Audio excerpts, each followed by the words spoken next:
Hey guys, welcome to the adventures of Malibu and Dad. Well, today, like I promised you, we got some history, some really cool history. And it's Appomattox. This is where Lee surrendered over 9,000 troops, Southern troops to the north at the end of the Civil War. And this is hollow ground. This is where it all happened. And I'm going to take you out and show you the actual battlefield. We'll get you some grave sites of the last 11 soldiers that were killed on that day prior to the surrender and the end of the Civil War. So come with me in Malibu as we take a look and show you around on this historical event.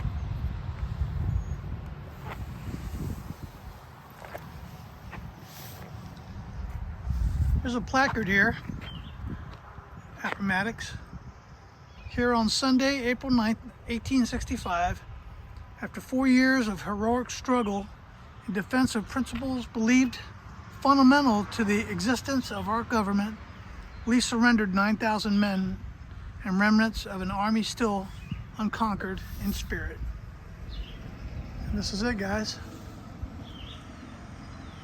This is where it all happened. It's a beautiful park service here, Appomattox, Virginia. And this tree, I can tell you, was probably here, because that is one monstrous tree.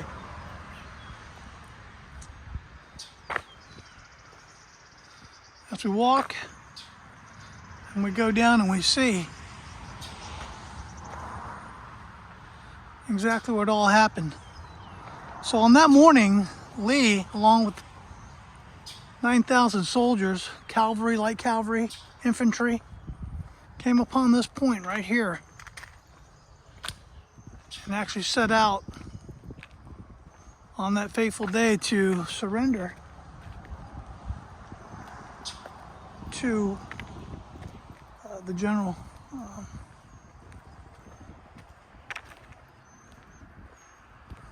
Robert E. Lee was a Southern gentleman and a general, and I'm sure it was very hard that day seeing what they had to do, what was going to happen out in this battlefield had to happen.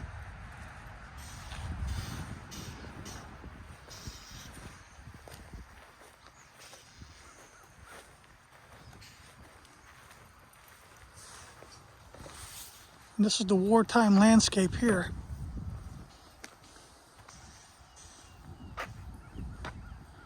Show you a picture of that. The General Grant, he knew Lee was in dire straits. He knew that, this was going to be the end.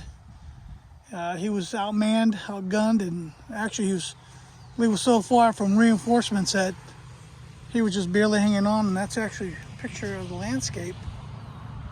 And there's that same exact fence right there. So you're actually in the exact same spot where Lee was thinking all about it and what he was going to do, how to surrender to Grant.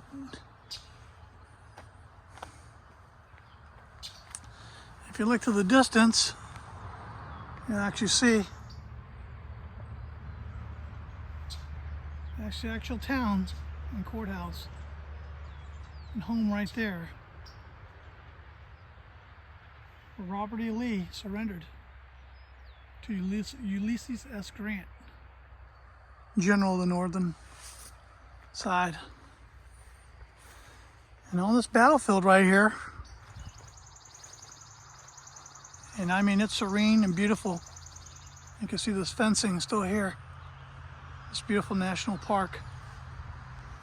Soldiers lined up. It's happening right here. 11 soldiers died literally hours prior to the end of the Civil War, which was so sad.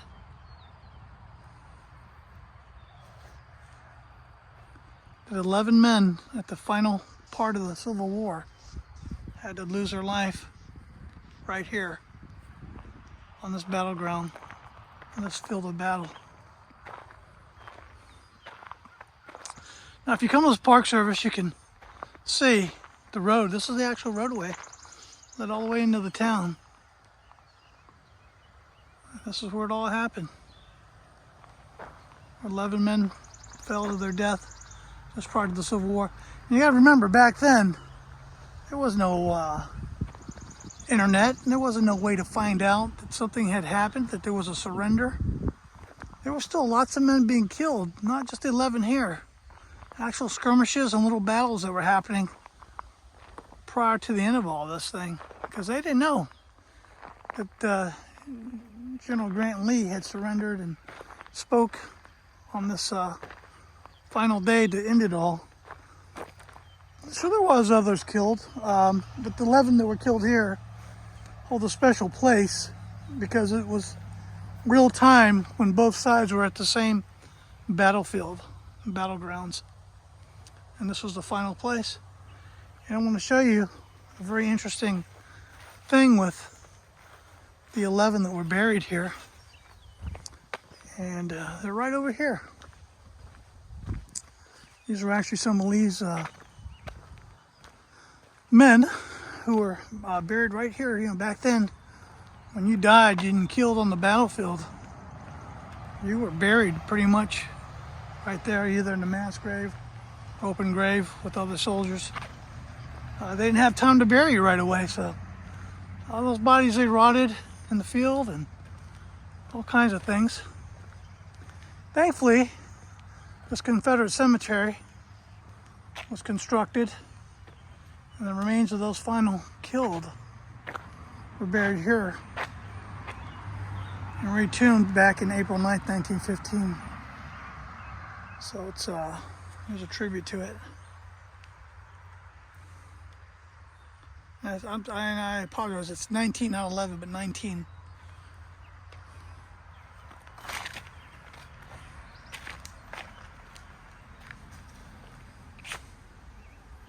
So these are the last ones.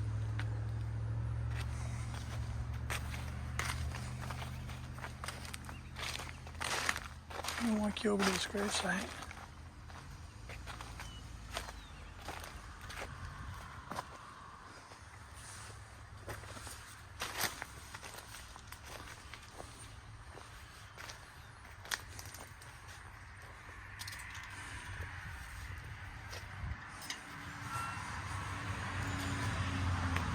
Come with me as we go in. We visit these brave soldiers who lost their lives. And the monument here says, dedicated to the memory of those who served in defense of the Confederate States of America.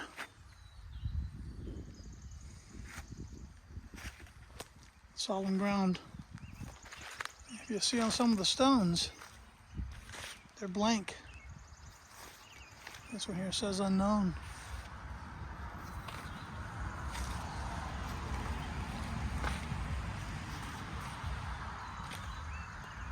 J.W. Douglas was the one who was able to be identified.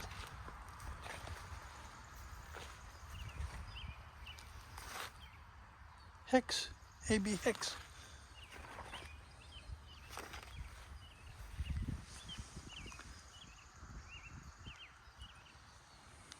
There's a captain there.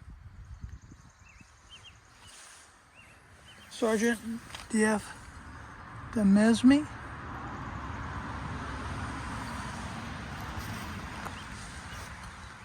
J.H. Hunting, Company A.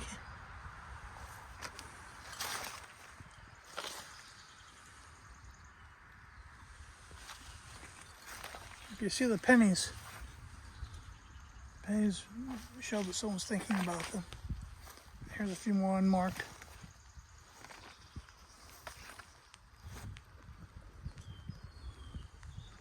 How fitting. So guys, if you get a chance, come out and see this. Appomattox is located here at the National Historical Parks Museum in Appomattox Courthouse area of Virginia, which is a little bit to the northeast of Lynchburg, literally 25 minutes away.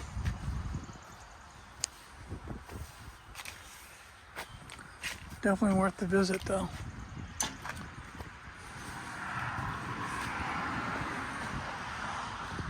I'll take you up to one of their positions here.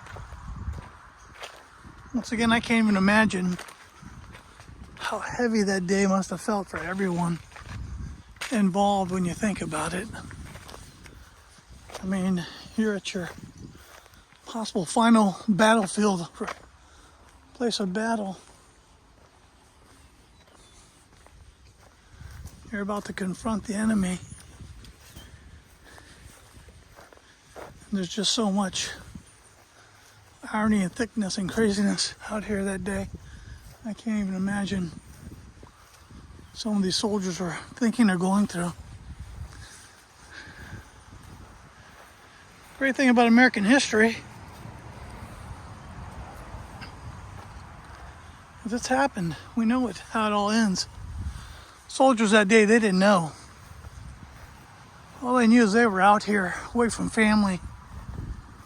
They had some friends, they were with fellow soldiers, and they were working hard to stay alive and get through this war. I'm sure the fields are so silent now. They're quiet. We've got a little bit of dew coming down from the rain. But it was a day a lot like this. A lot like this. And there it is, that's the battlefield. There were still cannon volleys happening. There were still soldiers all over. Like cavalry coming out of the tree line, looking for defensive positions, looking for the high ground to fight. Right across the street there, there's another monument, very large.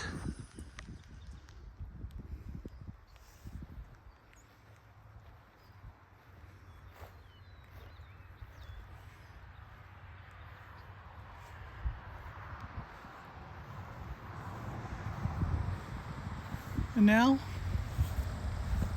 on this battlefield, these cannons are silent. They're a reminder and they're a marker here of days gone by when we talked about wars and had wars. And the thing about wars, you know what? It doesn't really answer a lot of the questions afterwards.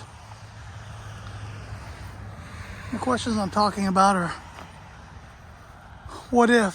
What if the men who died bravely on the battlefield, what if they would have been able to continue their life? And their families and descendants could have changed things. What if? We don't know. And that's the scar of battles. That's the scar of wars. These cannons are silent now. Thank God. Hopefully we've lived through enough conflicts. But lives are silent now because of the Civil War. Piece of history that everybody should know about. So please, I encourage you, learn your history, get out, enjoy, do some adventures. Because these adventures are important. They're going to teach you about how our nation in America got started. And some of the conflicts you got to go through, you know. There's got to be conflicts. But do we have to continue them? I don't know. Will there be more? I'm sure. But are they all worth it? I think America's worth it. I think our Constitution's worth it. I think doing it right's worth it.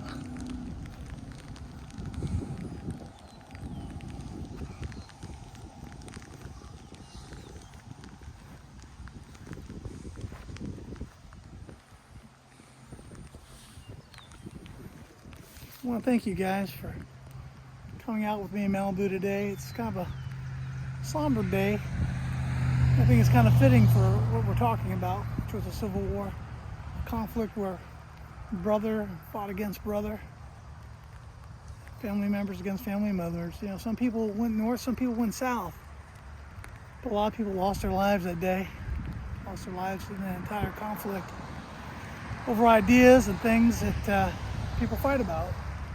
I want to bring this to you, and it is history, and it is an adventure. So I encourage you to keep learning your history. Pick up a book, find out the truth, of what's going on in America. Find out your history. Thanks again for joining us. We had a great time. I think Malibu's having a crazy time running around, enjoying the battlefield a little bit. But guys, come with us on our next adventure. Give us a thumbs up and a like. Please subscribe. Tell all your friends. I really appreciate you. Appreciate this history moment, and just being out here with you guys today. Thanks so much. Hope you enjoyed the content, and there will be more to come. So stick with us. God bless you guys. Bye-bye.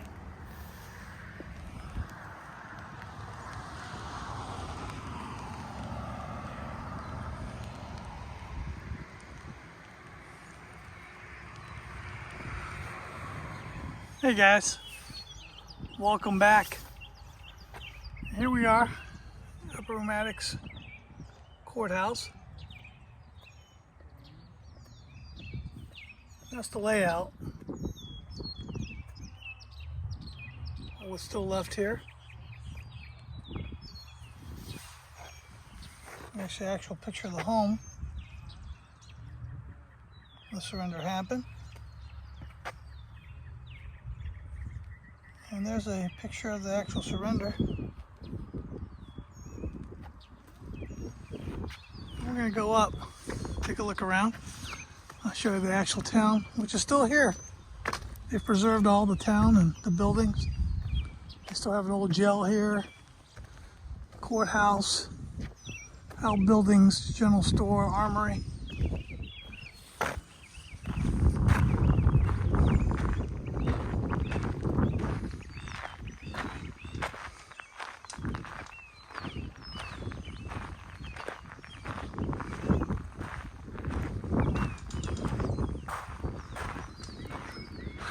So this picture here, what I'm showing you, that's the actual house which the surrender occurred on that day.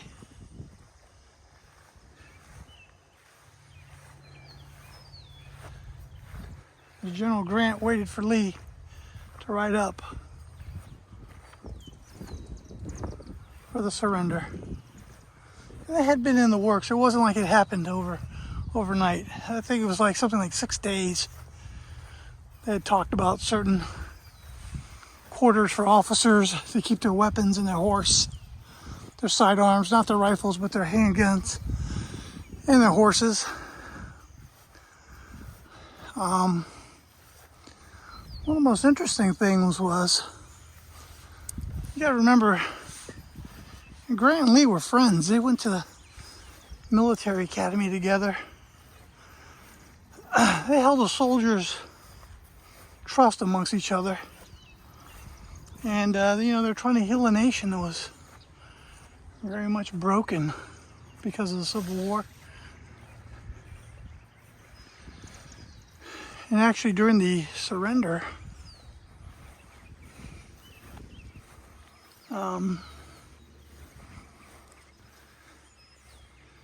General Lee tried to give his sword away, which is customary for generals to surrender their swords to the general that conquered them, so to speak, or won the battle. And Grant was so gracious, he told Lee to keep his sword. He didn't want it. It wasn't a memento, it wasn't a trophy for him. It wasn't important to him. What was more important for Grant was to go ahead and mend the nation. It was war-torn. So I thought that was quite the gesture. And that was part of the agreements. Was, these were our brothers in arms. From this point on, the war was over. And they were going to allow them to go back and then live their lives peacefully. This is a picture of the courthouse here.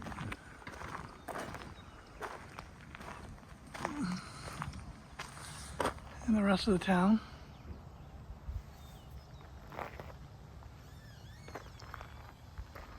General store, mercantile.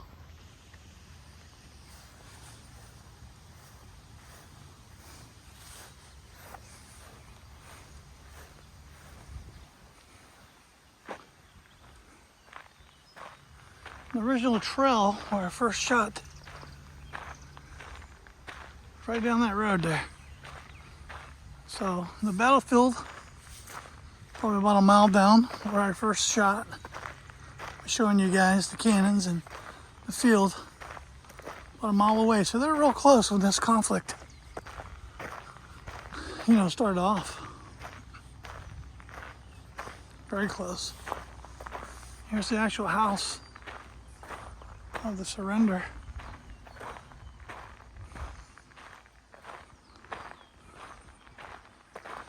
Man, when you can experience history like this is the best way to learn it. Not just in a classroom or a textbook or someone telling you the story, but actually walking out to the battlefield, walking onto the McLean house where the surrender occurred. How amazing is that?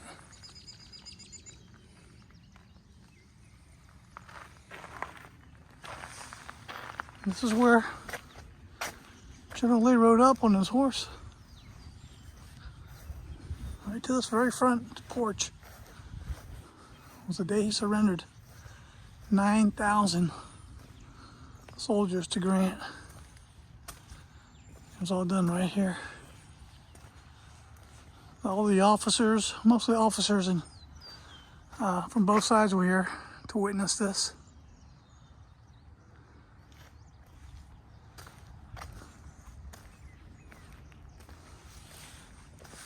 And the general actually climbed up these steps I'm showing you right now, right to this front door.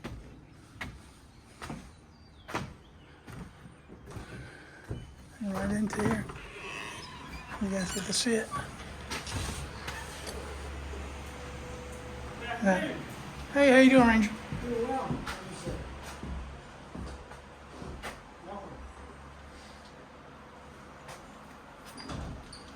This is the actual room where the signing all happened right here.